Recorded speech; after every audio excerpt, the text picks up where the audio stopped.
Olá pessoal, boa noite. Estamos aqui às 7 horas da noite da quinta-feira, dia 23 de abril, para fazermos a nossa segunda parte da minha maratona de lives. Hoje eu vou completar, né? Eu vou completar 86 lives, né? Essa aqui, já estamos na contagem regressiva, essa vai ser a número 84. Boa noite a todos e todas. É um prazer enorme ter a oportunidade de conversar com cada um de vocês e de também atualizá-los, né, dentro dessa postura que assumir, né, esse compromisso de servir, né? Que não vive para servir, não serve para viver, é uma máxima de Gandhi que eu incorporei na minha vida. Eu tenho buscado fazer essas lives porque elas trazem informações, no momento até traz um alento, né? Nessa época que a gente está vivendo de isolamento presencial. Precisamos, né, realmente. E está sendo muito legal porque eu tenho conhecido muita gente boa também, né? Seja nos entrevistados, seja nas pessoas que me mandam mensagem inbox. E eu quero dizer que eu estou à sua disposição, meu amigo e minha amiga, para gente bater um papo, conversar.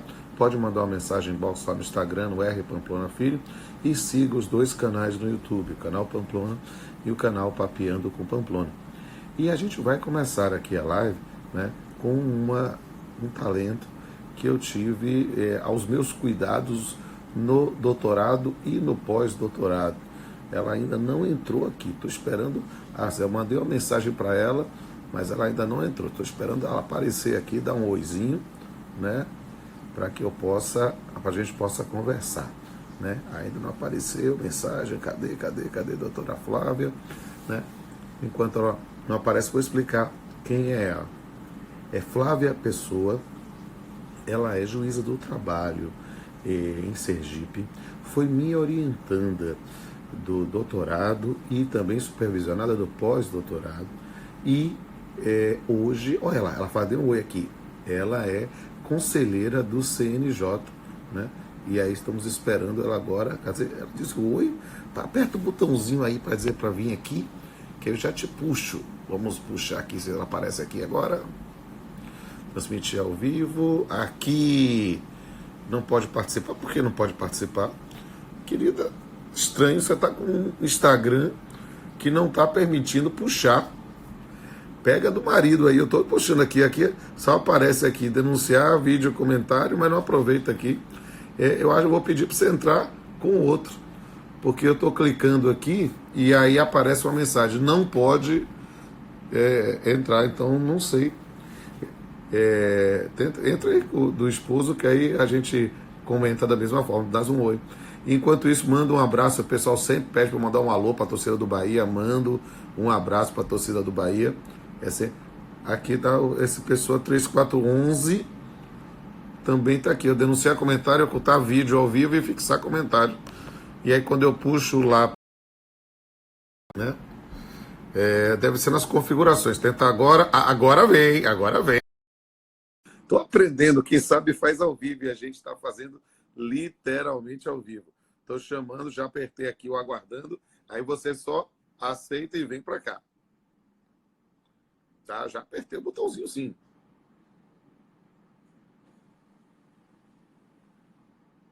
Oi, conectando, apareceu. Olha, finalmente! Agora apareceu! Muito bem.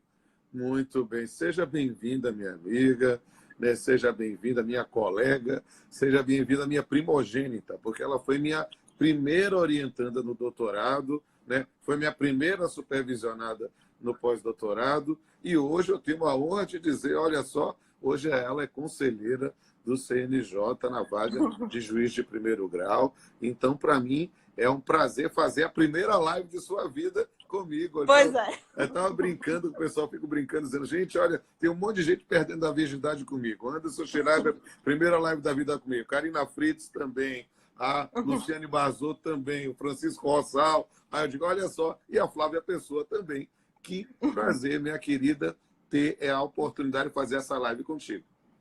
Prazer todo meu, Rodolfo. Prazer mesmo, com certeza. E aí, nós vamos bater um papinho agora, e é interessante conversarmos nesse momento, né, desse período de pandemia, né, porque Flávia está lá no CNJ. Então, é interessantíssimo a gente ter a oportunidade de bater esse papo. Vou colocar essa informação aqui na própria live. Apareceu aqui um efeito na minha imagem, não sei exatamente o que é, mas vamos ver aparecer aqui, né? Literalmente, para compreender quais são as medidas que o CNJ tem tomado nesse período da pandemia. Nós temos aí uma suspensão, né, de prazos processuais, de audiência, mas também já um calendário para uma busca de retomada. Eu queria que você falasse aqui para todo mundo que está nos acompanhando, para ter uma noção especificamente de o que é que está sendo feito, o que é que pretende se fazer, até mesmo porque é uma situação absolutamente inédita na história do país e do mundo, né? Então, nós estamos parando o país em função de um vírus, em função de uma pandemia. E, nesse ponto, a compreensão do principal órgão, né, dentro de uma estrutura que é paralela ao Supremo Tribunal Federal, num controle externo da magistratura, saber especificamente o que é que tem sido feito. Diga aí, Flávia. Tem duas são as principais resoluções, né, que o CNJ editou, a resolução 313 e a resolução 314. E uma complementando a outra, a resolução 314 foi editada na última segunda-feira, dia 20 de abril. E qual a diferença, né? Então, a 313, quando ela foi editada ainda em março, ela suspendeu os prazos processuais até 30 de abril.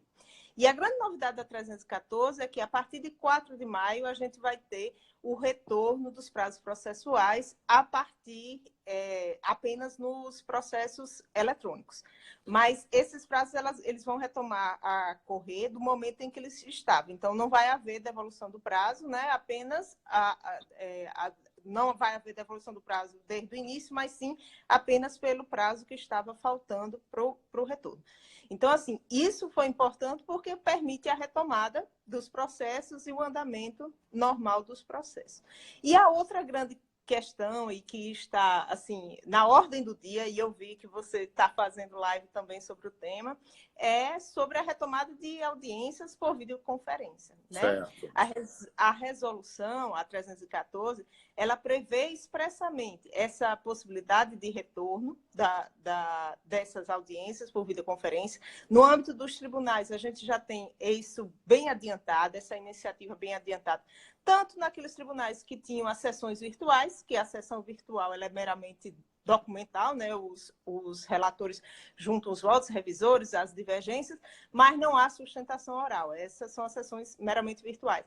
Mas existem as sessões que são presenciais por videoconferência. Nessas é permitida a sustentação oral dos advogados, por exemplo.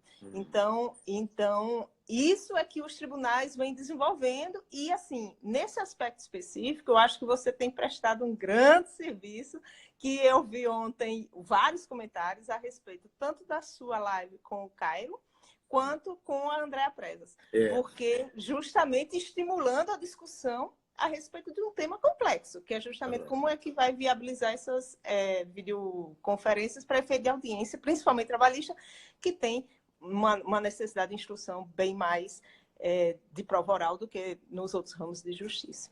A gente conversou ontem, né, com o André, com o Cairo, e hoje com o Cláudio Brandão sobre as sessões virtuais lá no TST, justamente porque há, nesse ponto, um novo caminho, né, que não existe, né? É um caminho que não existe, é um caminho que você faz caminhando. Nós estamos caminhando, estamos já compreendendo, de certa forma, foram pensamentos convergentes com Andréa, Cairo e hoje Cláudio, na compreensão de que a transmissão, a utilização da videoconferência, né, para as audiências, na verdade, são instrumentos para a realização da audiência. Mas há muitas questões que a gente vai aprofundar, pretendo fazer outras lives também para esclarecer o cidadão e a cidadã sobre isso, né? Justamente porque nós temos muitas dúvidas em relação à noção do acesso à justiça, principalmente das partes, de zona rural ou de pessoas com dificuldade de banda, né? A noção da próprio deslocamento físico. Uma coisa é imaginar que está todo mundo em sua casa. Mas será que não pode estar todo mundo numa sede da empresa mesmo? Imagine, por exemplo, um mercado que estará funcionando normalmente, vai ter uma audiência, e aí, como é audiência virtual, todo mundo se reúne no escritório do gerente do mercado, né, para ouvir. Então, um está ouvindo ao depoimento do outro. Como é que isso funciona do ponto de vista presencial? Como controlar isso? Que nós não sabemos. Porque a resolução a respeito disso, ela expressa a não permitir a utilização de ambientes externos ao Poder Judiciário como centrais ou subcentrais.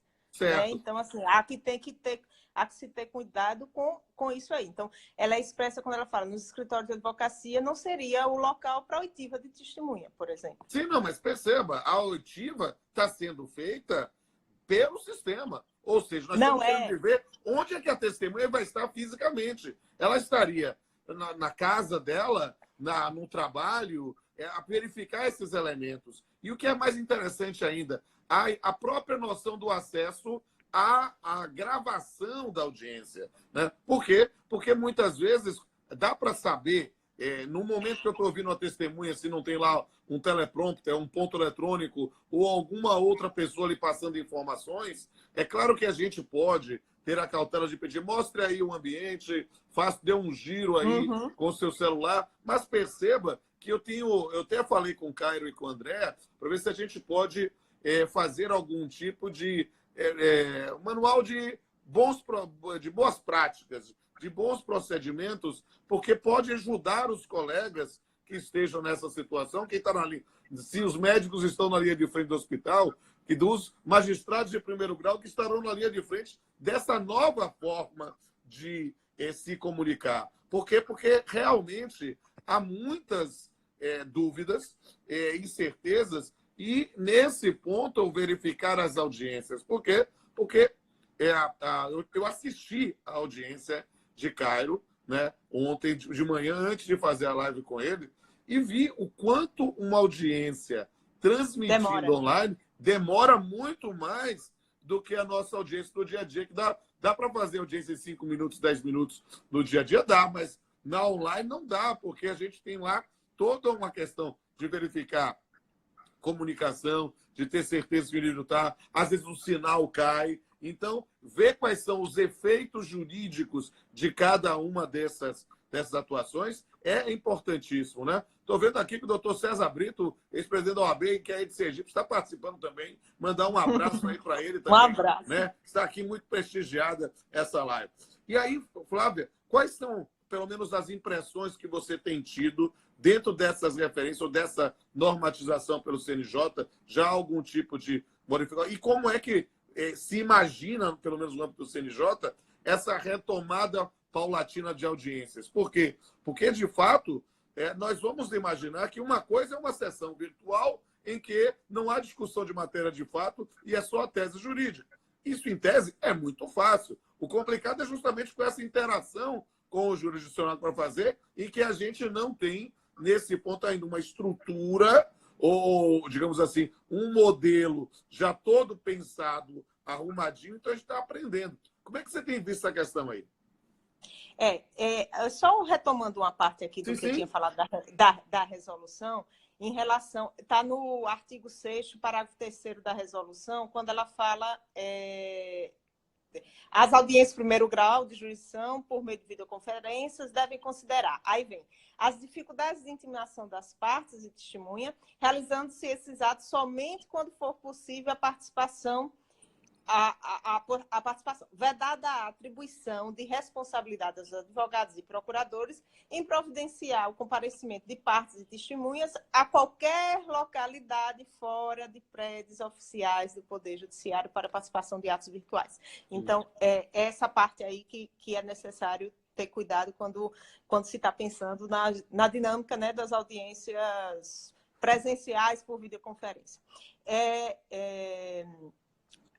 Embora a gente possa fazer uma leitura um pouco apressada, mas na sua visão, então, por exemplo, uma empresa que esteja funcionando um mercado, uma farmácia ou uma empresa de delivery que tem a parte administrativa. Esses trabalhadores não poderiam participar no ambiente de trabalho? Essa é uma questão que é interessante, digamos assim, do alcance desse dispositivo. Porque, de fato, imaginar o seguinte, mas ele está trabalhando, o horário da audiência é o horário de trabalho. Ele vai se deslocar para onde? Ele vai ter que sair do trabalho para ir para casa se comunicar ou para algum outro lugar. São essas dúvidas, porque uma coisa é a norma em abstrato, outra coisa é justamente na aplicação pragmática desses dispositivos, quando a gente vai refletir nessa grande infinitude de possibilidades que é uma audiência. E não apenas em relação à atuação do CNJ, como principalmente em relação à atuação jurisdicional, porque, óbvio, que tudo isso pode ser discutido posteriormente, né? Eventual nulidade por tanto a parte relativa a cerceamento de defesa, como também a eventual alegação de constrangimento de testemunha. Isso tudo vai ser avaliado nos processos judiciais, né? Não é nem propriamente no CNJ. No CNJ, a questão foi solta nesse sentido, mas mais com o objetivo também, porque, veja, a resolução, tanto a 313 quanto a 314, prevêem que todas as medidas adotadas pelos tribunais, elas são remetidas semanalmente ao CNJ. Então, todos os tribunais do país foram divididos entre os conselheiros, cada conselheiro cuida de 4 ou 5 tribunais, e todos os atos vão sendo remetidos para análise lá do CNJ. Então, a casuística vai ser grande em relação a esses atos normativos. E aí, a partir daí, a gente vai conseguir construir, né, uma noção, digamos assim, mais concreta de como vai se efetivar. Na verdade, todo mundo está muito aprendendo com isso aí. É verdade, ele está literalmente na prática. E nesse ponto, a gente precisa verificar que até mesmo os conceitos acabam precisam ser repensados. A gente, na verdade, vai ter, de fato, algumas características. A audiência virtual, a sessão virtual, ou seja, só e somente só com os julgadores, e aí isso é próprio dos tribunais. A sessão telepresencial, e que vamos ter os julgadores, cada um em seu canto, através dos meios telemáticos, mas também com a possibilidade da participação dos advogados através da sustentação oral, ou seja, nesse caso, ao vivo, né? Literalmente como se fosse uma live. No Né? CNJ está sendo dessa forma, né? Cada um, mas com a possibilidade de sustentação oral. Exato. Vivo, então, ela teoricamente não é nenhuma sessão virtual, é uma sessão telepresencial. Porque, de fato, de onde uma pessoa que não está fazendo parte do julgamento, mas sim fazendo a sustentação, não é o julgador, vai poder participar. E outra é a audiência virtual como um todo, em que aí se imagina nessa intercâmbio de informações e a prática de atos processuais por partes, testemunhas, procuradores, né? Cada um os servidores da justiça, ou seja, construindo um ato ainda muito mais complexo. Né? E essa complexidade é que é, na verdade, o grande desafio, né? De entender como tem sido essa coisa. E como é que tem atuado agora, saindo um pouco dessa questão dos atos, como é que tem atuado o CNJ no período da pandemia? Como é que tem sido isso? Então, lá o CNJ não houve nenhuma paralisação de atividades em nenhuma matéria. E, na realidade, é o que todo mundo comenta, todos os conselheiros comentam, o serviço aumentou porque aí tivemos novas demandas em decorrência, justamente, como eu disse, cada conselheiro está acompanhando pelo menos 4 ou 5 tribunais, então aí já multiplicou as demandas relativas ao acompanhamento. E, ao mesmo tempo, lá as sessões virtuais que já existiam, na verdade, foi aumentada a quantidade de processos nessas sessões virtuais, e as presenciais, quer dizer, presenciais por videoconferência, elas estão ocorrendo com a mesma quantidade de processos que era o padrão. Então, assim, em relação ao trabalho do CNJ, não houve uma diminuição como houve para a Justiça, né? Para os outros ramos do Judiciário, como a Resolução 313, a 313, que foi a de março, ela estabeleceu as matérias de urgência, as matérias que deveriam ser avaliadas naquele plantão extraordinário, conquanto as matérias tenham uma certa abrangência bem maior do que o de um plantão né, normal ou plantão ordinário, mesmo assim houve uma grande restrição da quantidade de matérias apreciadas. Mas no âmbito do CNJ não houve. Antes, pelo contrário, foi a ampliação do trabalho que é prestado. Mas todo também prestado por via telemática, todo internet. Absolutamente. O aspecto presencial lá deve ter só o pessoal da manutenção mesmo, de segurança e computadores. Isso. E de informática. Não, essa parte totalmente. E as reuniões das comissões, porque nós temos várias comissões com esse trabalho extraprocessual, que elas também estão sendo mantidas via videoconferência. Você está em que comissões no momento? A parte de saúde e segurança de magistrados, magistrados e servidores, a parte de infância, que se chama FONINGE, Fórum Nacional da Infância e Juventude, a parte relativa à participação feminina no Poder Judiciário e violência doméstica. Certo. E também trabalhista, embora eu não seja presidente, mas também trabalhista. Esses anos que eu falei, eu sou presidente. Perfeito. Eu digo isso por quê? Porque, por exemplo, hoje, às 21 horas, eu vou fazer também uma live com sua colega, com a Tânia Rexigel, a Tânia Rexigel, que é desembargadora do TRT do Rio Grande do Sul, né? Também entrou. Nós estamos. A Justiça do Trabalho está toda representada pelo seu lado mais inteligente, que é o lado feminino. Então, nós temos a nossa presidente Maria Cristina, temos a Tânia e temos a Flávia também, todo mundo, nesse caso, atuando também nessa perspectiva. E aí, o que é interessante compreender dentro dessa... Eu vou discutir, inclusive, o tema das fake news, que é uma comissão que ela preside, e aí direcionando um pouquinho, mudando um pouco o foco da pandemia. Mas como é que tem sido para você, juíza de primeiro grau, sua atuação no CNJ? Confesso a ti que é algo assim, absolutamente... eu não tenho a menor noção de como seja essa atividade, né? Porque continuo juiz de primeiro grau também. A atuação lá no CNJ, ela tem duas principais, né? Então, tem a atuação processual, que essa nós temos diversos processos disciplinares, os processos de resolução, de recomendação, tudo passa pela via processual. E temos a parte extraprocessual, que é uma parte muito relevante, que são as políticas públicas judiciais. E aí, dentro dessa parte, é que se são criadas as comissões. Algumas comissões permanentes e outras comissões que eles têm uma natureza jurídica intermediária. Então, eles são comitês, grupo de trabalho, e não o nível de comissão permanente. Então, por exemplo, a doutora Tânia, ela está como presidente da comissão permanente de comunicação do Poder Judiciário. Eu sou a presidente da comissão permanente de democratização do acesso à justiça. Isso é a permanente. E essas outras que eu mencionei aí, que é de saúde de servidores e magistrados, do Fórum Nacional da Infância e Juventude, do Fórum Nacional de enfrentamento ao tráfico de pessoas e trabalho escravo, isso tudo é um nível hierarquicamente inferior às comissões permanentes, mas são comissões que atuam do mesmo jeito e podem gerar resolução, porque no âmbito das comissões isso é discutido, e aí, a partir daí, pode gerar uma proposta de resolução que aí vai para plenário. E aí eu lhe digo aqui, dando um pitaco, né, bem de fora mesmo, mas você estando na presidência da Comissão de Democratização de Acesso ao Judiciário, acho que esse é um momento realmente importantíssimo, até de um certo protagonismo nessa comissão, justamente por causa do acesso virtual.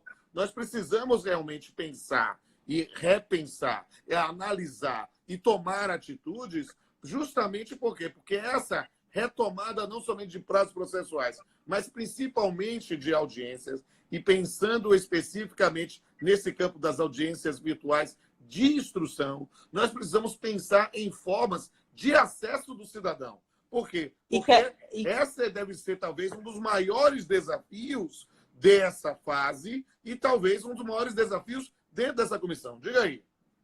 E quer ver um exemplo assim que liga diretamente o acesso à justiça com essa época de pandemia? É violência doméstica familiar contra a mulher, que é um tema que no mundo inteiro, não foi só no Brasil, no mundo inteiro houve um aumento grande dos casos de violência doméstica, e nós estamos estudando justamente formas Tanto que, assim, a resolução 314, ela fala expressamente que essas causas estão entre as causas de urgência que devem ser analisadas. Mas formas dessas mulheres conseguirem o acesso para irem pleitear uma medida protetiva. Então, as coordenadorias, porque cada Tribunal de Justiça ele tem uma coordenadoria. E as coordenadorias elas estão disponibilizando meios, né, através de telefone, através de WhatsApp, tanto para novas medidas protetivas, né, como também para manutenção das medidas protetivas, porque às vezes as medidas protetivas de afastamento, elas são estabelecidas com prazo de X dias. E, bom, aí precisa a renovação dessas medidas protetivas. Geralmente elas são renovadas mediante requerimento, mas aí existe, inclusive, uma discussão, e essa discussão não é no âmbito do CNJ, é jurisdicional, se essa prorrogação poderia se dar de ofício diante das circunstâncias aí Da pandemia. da dificuldade de isolamento. acesso decorrente disso. Quer ver outro exemplo? Uma parte que a gente atua muito, né, que é da criança e do adolescente. O CNJ ele fez uma portaria, foi de sexta-feira da semana passada, uma portaria conjunta com o CNMP, com o Ministério da Cidadania e com o Ministério da Mulher e Direitos Humanos sobre a situação dos abrigos, né? Porque são muitas crianças que estão lá, e a recomendação é uma recomendação conjunta, então o número dela é a recomendação conjunta número 1 dos 4 órgãos, e ela é interessante porque ela estabelece medidas tanto para diminuir a entrada de novas crianças nesses abrigos, quanto para tirar algumas que seja possível, mediante as circunstâncias que lá estão, quanto a forma que deve ser estruturada ali, né, com a diminuição de quantidade, separação em grupos de 10 pessoas, colocação de cuidadores residentes, para que não chegue lá, né?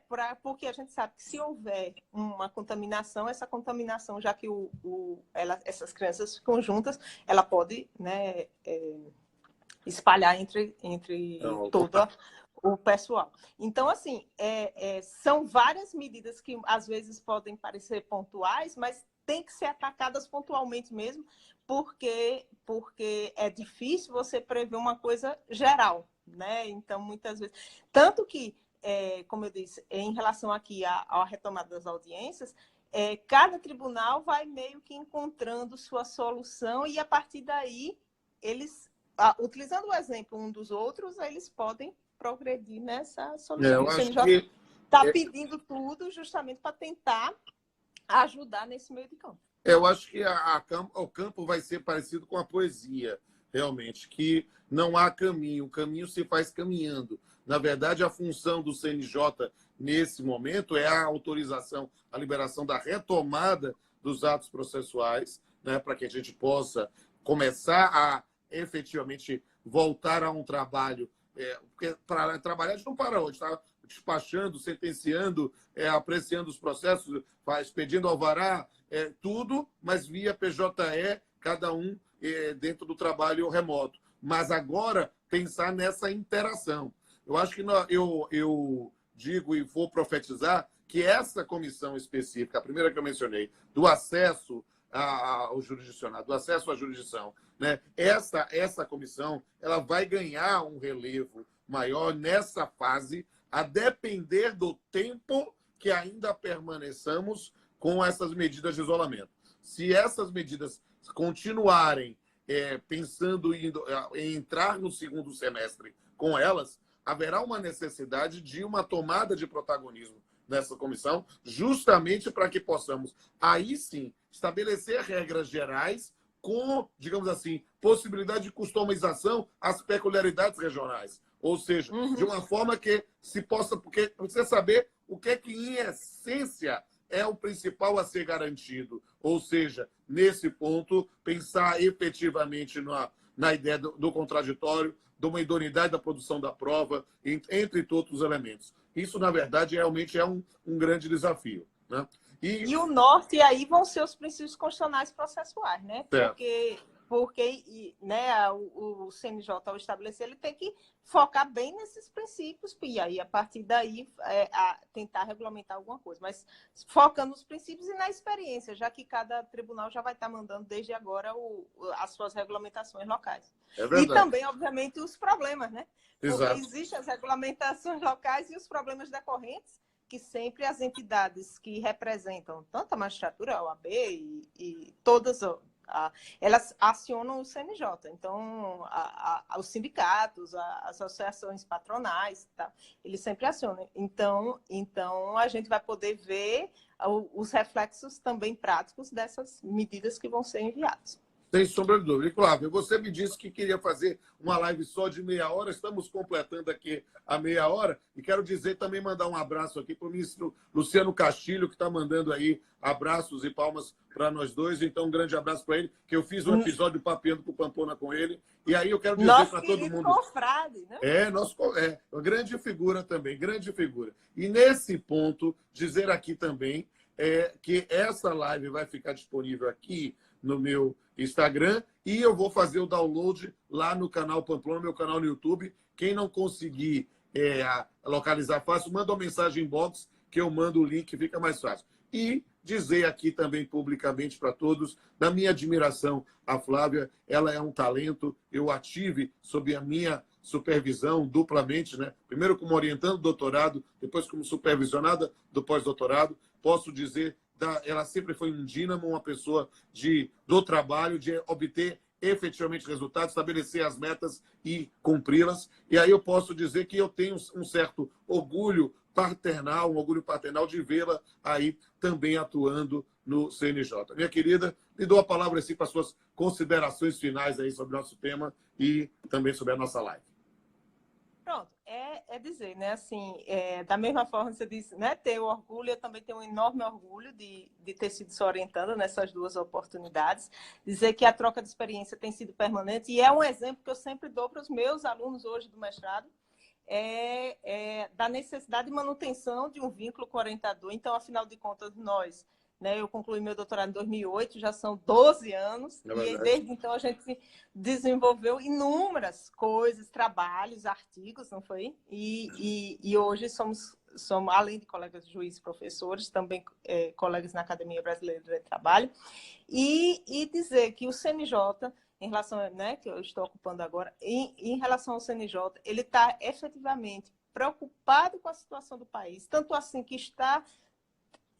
porque, normalmente, o CNJ, como todo órgão jurisdicional, ele recebe, né, os pedidos de providências, as partes, mas ele está de forma proativa, cobrando que os tribunais enviem todas as normativas, justamente para tentar acompanhar ao máximo essa situação excepcional. E é esse o compromisso. Nesse instante, é o compromisso principal, é o compromisso com a população e com a manutenção do Poder Judiciário forte e atuante. Exatamente. E esse compromisso é uma missão. E missão dada é missão cumprida. E a gente tem certeza que o CNJ vai realizar isso com galhardia, denodo e eficiência, que é o que se quer. Com o apoio de todos os que formam o sistema de justiça, né? Não tem como o CNJ comandar uma coisa que a estrutura não corresponde. Então, é uma missão que não é cumprida sozinho. Somos todos beija-flores para tentar apagar o fogo na floresta. E vamos juntos obter esse resultado. Minha querida, um grande beijo para você. Um abração. E a gente se encontra em outras oportunidades. Espero que tenha gostado aí da primeira live de sua vida. Achei diferente. Eu acho que vai ser a primeira de muitas. Um beijo, querida. Tchau, tchau. Beijo. Tchau.